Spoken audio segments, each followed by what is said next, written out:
So, what's up, everyone? Welcome to the Freak Show, and here we go.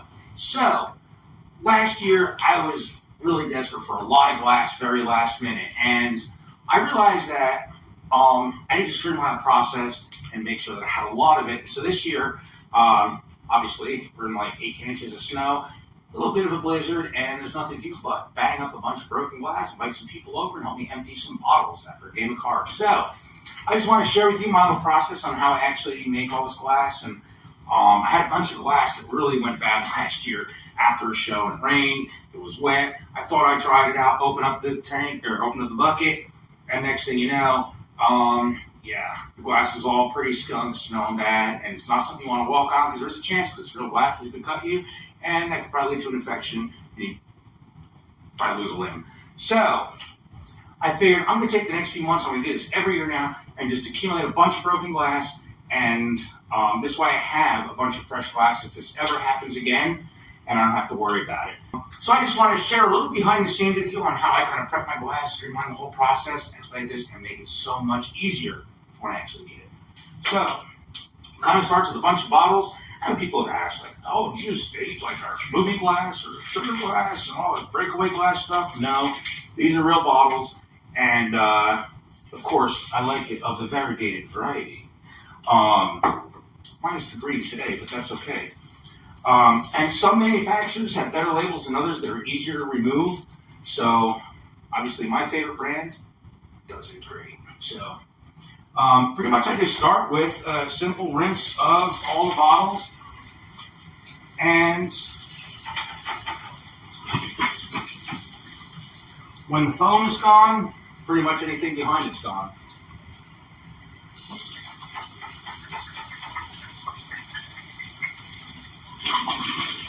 Once they're rinsed out, I have a two-compartment sink. If you don't have a two-compartment sink, if you're doing this, I don't know who would want to besides me, but hey, I know people do.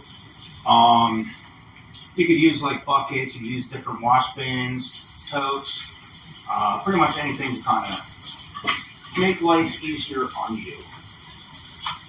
Some of your manufacturers switched over to these metallic or foil type labels or mylar labels, which come off very easy, they don't tear. Some manufacturers with the paper labels, you end up having to really soak them. I like this, especially Corona bottles. You don't even have to worry about a label on those. I know some people sometimes are like, well, wouldn't you want to wash them in soap and water and scrub the insides and stuff? You don't really have to because there's another step or two other steps before they even get broken to walk on.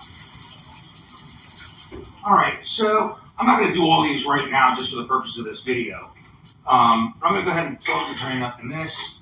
And we're going to start filling this up with water now that we got these all rinsed out nice. And what I'm using is just regular bleach. I don't like to use scented bleach like the lavender and stuff like that because not necessary. I use bleach for a lot of other things, including any like emergency situations, purified water and stuff. You don't want that fragrance or anything in something like that. So of course I just have regular personal bleach. Now while it's filling up, a bottle like this with paper labels is very difficult to get off, but we don't want this in the bleach water.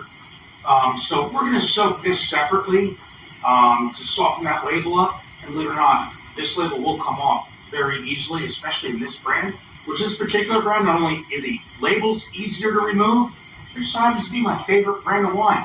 I wonder, maybe for obvious reasons. But anyway, we'll let this soak in a separate tub because we're going to have to remove that label. And we're going to let those soak for about 10 minutes. That's going to kill all the bacteria and all that.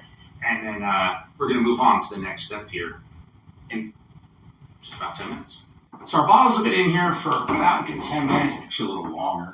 But what that bleach water does soak, it just kind of kills any bacteria, sterilizes it, and sanitizes it for the most part.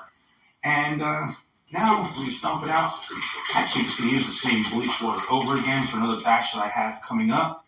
So that's what's nice about having a two-compartment sink, is that you can just kind of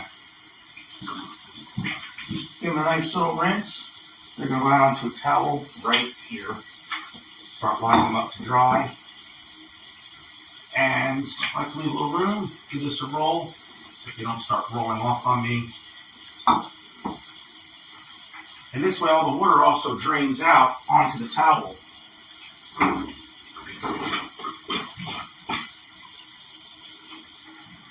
And it is kind of optional if you want to give them a rinse. I just like to get some of that chemical-y stuff off of it so I don't have like a very chemically chemical type smell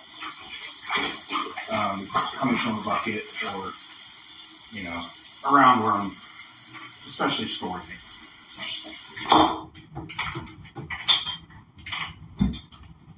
Alright guys, so these are going to dry just a little bit, just let the water drain out of them. They don't need to be completely dry yet, because there's one more step before I start smashing soon. And that's coming up in just a second. Alright, so our bottles are pretty much room dry. Everything pretty much drained out of them. And we have a nice little piece of foil right here. And we're going to need this here in a second. I'm just going to fold this up. And you'll see why we get it in a hot box, because that's the next step. Kind of like a sanitizing, sterilizing type process.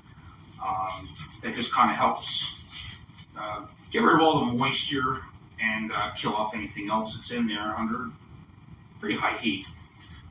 If you're using a big oven, it's always like, I just normally use the wooden spoon, but for this I'm just using a little piece of tin foil since the little hot box over here is a lot smaller. I just like to put a little tab of foil sticking out, because this could get really hot. It's going to hold a lot of heat. Putting a little tab on it here gives you something to kind of hold and handle so it doesn't get as hot if you need to maneuver it. Doing it with a hot glove or an oven mitt is going to be a little hard to handle. So we're going to put that over here for now, and this thing is heated to about 300 degrees, 300, 325 tops, no less than about 275 to make sure that this not only dries well, but also kills off anything else inside.